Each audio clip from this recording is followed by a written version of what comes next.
first historical recording of distillation was taken by St. Columkill in Inishowen, Ireland. The most famous distillate, whisky, has never recognised borders or modern concepts of national identity. And yet, whisky has two separate spellings. Were these devised to separate communities, or were they just accidents of language?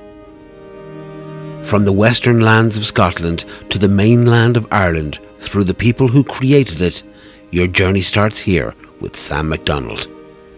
When I tell the story about whiskey, where it comes from, where distillation begins, why is it made the way it is? Why is barley the principal ingredient?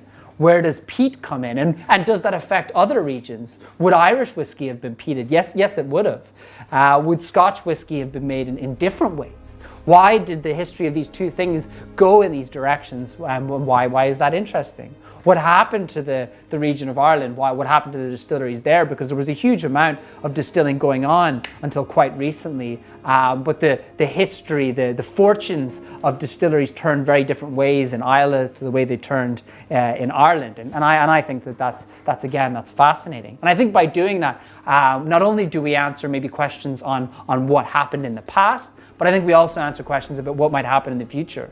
But for me, the region of Dalriada, which is this region, this north coast of Ireland and Inner Hebrides of Scotland, which is a historically a very, very important region. This is the single most important region in the whiskey world, and I would argue in the distilling world.